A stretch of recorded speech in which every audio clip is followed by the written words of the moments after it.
Ok, hoy les voy a hablar sobre la legislación aplicada en los negocios y sobre los temas que vimos en este cuatrimestre.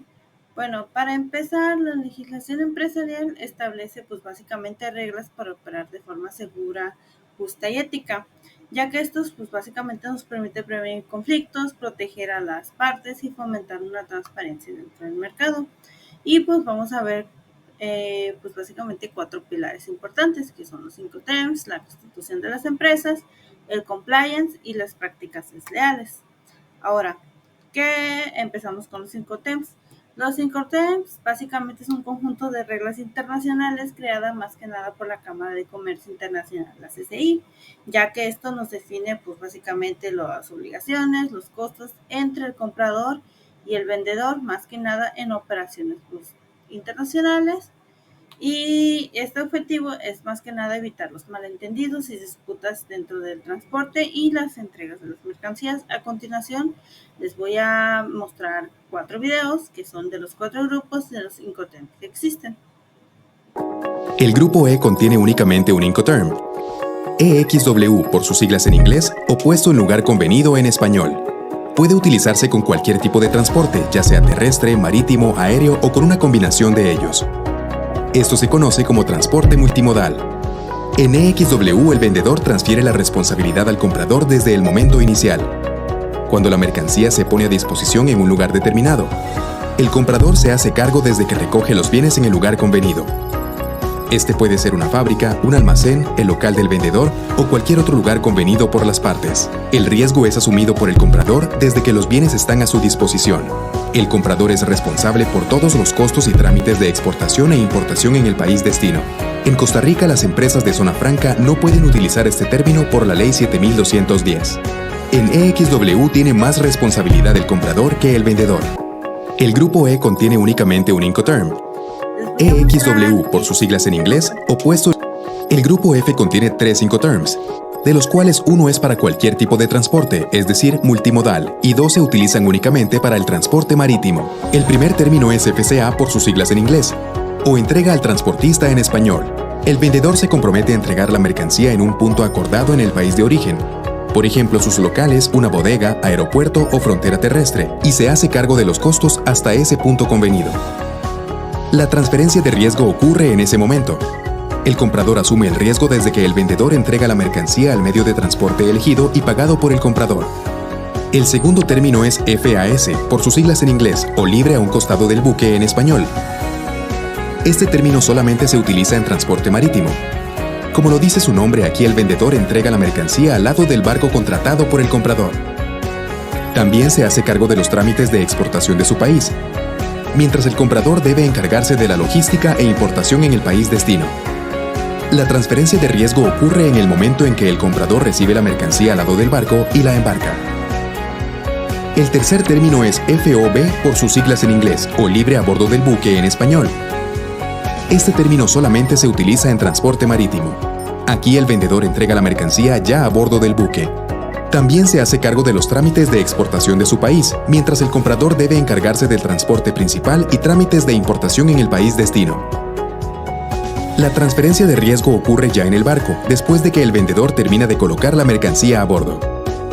En el grupo F, con sus términos FCA, FAS y FOB, se encuentran los acuerdos de una entrega indirecta sin pago del transporte principal por el vendedor. FCA y FOB son de los términos más utilizados en procesos de exportación, ya que se consideran términos donde las partes tienen igual cantidad de responsabilidades y derechos. El grupo F contiene 3. El grupo C tiene 4 Incoterms, de los cuales 2 solo se pueden utilizar en transporte marítimo, y 2 se utilizan en cualquier tipo de transporte. El primer término de este grupo es CFR, por sus siglas en inglés, o costo y flete pagado hasta el lugar en destino en español. Aquí el vendedor se hace cargo de todos los costos, incluido el transporte principal, hasta que la mercancía llegue al puerto de destino. Sin embargo, el riesgo se transfiere al comprador en el momento que la mercancía se encuentra cargada en el buque en el país de origen. La regla Incoterms CFR solo se utiliza para transporte en barco, ya sea marítimo o fluvial. El segundo término es CIF, por sus siglas en inglés, o costo, seguro y flete pagado hasta puerto convenido. En este término, el vendedor se hace cargo de todos los costos, incluidos el transporte principal y el seguro hasta que la mercancía llegue al puerto de destino. Aunque el seguro lo ha contratado el vendedor, el beneficiario del seguro es el comprador. Debe pagar un seguro por una cobertura mínima del 110% sobre el valor de la mercancía. El vendedor se encarga de los trámites de exportación y el comprador se hace cargo de los trámites de importación. El riesgo se transfiere al comprador en el momento que la mercancía se encuentra cargada en el buque, en el país de origen. El Incoterm CIF es exclusivo para transporte marítimo. El tercer término es CPT, por sus siglas en inglés, o transporte pagado hasta lugar de destino convenido en español. Aquí el vendedor se hace cargo de todos los costos, incluido el transporte principal, hasta que la mercancía llegue al punto convenido en el país de destino. Sin embargo, el riesgo se transfiere al comprador en el momento de la entrega de la mercancía al transportista dentro del país de origen. Si se utilizan varios transportistas para llegar al destino, el riesgo se transmite cuando la mercancía se haya entregado al primer transportista. Se puede utilizar con cualquier modo de transporte o intermodal. El cuarto Incoterm en esta categoría es CIP, por sus siglas en inglés, o transporte y seguro pagados hasta lugar de destino convenido. El vendedor se hace cargo de todos los costos, incluidos el transporte principal y el seguro, hasta que la mercancía llegue al punto convenido en el país de destino. Aunque el seguro lo ha contratado el vendedor, el beneficiario del seguro es el comprador. Debe pagar un seguro por una cobertura mínima del 110% sobre el valor de la mercancía. La transferencia del riesgo ocurre una vez que el vendedor colocó la mercancía a bordo del transporte principal. Se puede utilizar con cualquier modo de transporte o intermodal. En el grupo C se contempla una entrega indirecta con pago del transporte principal por parte del vendedor, pero sin que éste asuma el riesgo de pérdida o daño de la mercancía después de la carga y despacho. Es en este grupo donde hay dos Incoterms donde es obligatorio que el vendedor contrate un seguro. El grupo C tiene 4 Incoterms, de los cuales 2 solo se pueden utilizar en transporte marítimo, y 2 se utilizan. El grupo D tiene 3 Incoterms, pueden ser utilizados en cualquier tipo de transporte, incluso intermodal. El primer término de este grupo es DAP, por sus siglas en inglés, o entrega en el lugar designado en español. El vendedor se hace cargo de todos los costos, incluidos el transporte principal y el seguro que no es obligatorio, hasta que la mercancía se ponga a disposición del comprador en un vehículo listo para ser descargado por el comprador. El vendedor asume los riesgos hasta que el comprador descarga la mercadería. El trámite y costo de importación es asumido por el comprador. El segundo término de este grupo es DPU, por sus siglas en inglés, o entregado en lugar designado y descargado en español. Es una regla multimodal. Supone que el vendedor entrega y descarga la mercancía en el lugar designado por el comprador. El riesgo se transfiere al comprador en ese momento. El comprador debe hacerse cargo del trámite de importación. El tercer término de este grupo es DDP, por sus siglas en inglés, o entrega derechos pagados en lugar convenido en español. El vendedor paga todos los gastos hasta dejar la mercancía en el punto convenido en el país de destino, sin incluir la descarga. El riesgo se transfiere al comprador desde el momento en que realiza la descarga. Los gastos de aduana de importación son asumidos por el vendedor. El comprador no realiza ningún tipo de trámite. En resumen, en el grupo D el vendedor tiene la mayor responsabilidad, soporta todos los gastos, trámites y riesgos necesarios para llevar la mercancía al país de destino. Esto es una entrega directa a la llegada. El grupo D tiene 3 Incoterms. Pueden ser utilizados en cualquier tipo de transporte, incluso intermodal. El primer término de este grupo es DAP, por sus siglas en inglés, o entrega en el lugar designado en español. El vendedor se hace cargo de todos los costos, incluidos el transporte principal y el seguro que no es obligatorio, hasta que la mercancía se ponga a disposición del comprador en un vehículo. ¿Qué es la constitución de empresas? Ok, más que nada es un proceso legal y administrativo por el cual pues una persona, un grupo de personas crean una organización reconocida más que nada por el Estado. Ya una vez que tengamos constituida la empresa, puede tener, no sé, un nombre, un RFC, un IF, que es el número fiscal, ya que así podemos firmar contratos, abrir cuentas bancarias y pagar impuestos. Ahora, ¿qué es? Pues básicamente es el proceso de crear legalmente una empresa que exista ante la ley. Y puede ser, no sé, o sea, podemos elegir el SA, SRL, que es persona física. O sea, una vez que tengamos esos, podemos registrarnos el nombre, hacer una acta constitutiva, que es un documento que pues básicamente halaga que, pues, quiénes son los dueños y qué reglas tienen. Y además también es importantísimo registrarnos ante Hacienda y obtener los permisos especiales. Ok. ¿Y por qué esto es importante? Porque básicamente nos da una formalidad y así podemos proteger nuestro patrimonio personal. De hecho, hay un detalle importante de que creo que si elegíamos sociedad anónima, o sea, había partes en donde al momento de elegir básicamente pues sí, nuestra elegir el tipo de empresa, había unas en donde podemos proteger nuestro patrimonio en caso de que nuestra empresa caiga en bancarrota, y hay otro que si de plano no usábamos el otro, podíamos perder todo, o sea, tanto la empresa como nuestro patrimonio que hemos logrado. O sea, también básicamente nos permite crecer, que es pues, pedir créditos, contratar empleados y participar en licitaciones. Ok, aquí tenemos un ejemplo. Por ejemplo, abrimos una panadería. Si no la constituimos en negocio, pues básicamente se va a volver informal, sin facturas, y vamos a tener muchísimos riesgos.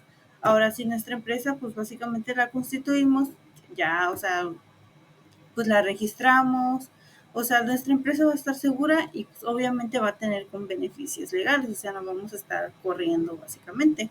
Ahora, también seguimos con el otro tema, que es el compliance. Básicamente significa, es un cumplimiento en el ámbito empresarial, que es el conjunto de políticas, procedimientos y controles que pues básicamente son reglamentos, códigos, o sea, y leyes que básicamente cumple la empresa. O sea, y más que nada va en 4 puntos, que son la prevención de corrupción y sobornos, protección de datos personales, prevención del lavado de dinero, y pues tenemos que es la ética empresarial y trato justo. O sea, los beneficios que podemos tener sobre esto, pues básicamente son enormes, ya que pues básicamente nos evitamos sanciones y multas, ya podemos generar confianza con nuestros clientes, socios e inversionistas.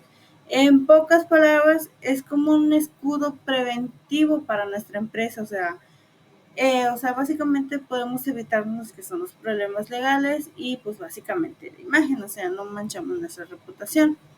Ahora tenemos la competencia desleal, ahí sí, pues no se les ocurra hacer cosas feas porque pues les puede ir muy mal. O sea, las prácticas desleales ya estas son acciones que básicamente rompen las reglas, la competencia y perjudican a otras empresas y pues no nada más a eso, sino a los consumidores, ya que no son solamente inmorales, sino que están prohibidas por la ley. Ahora, estas prácticas son acciones, pues básicamente que perjudican a los consumidores y a las empresas.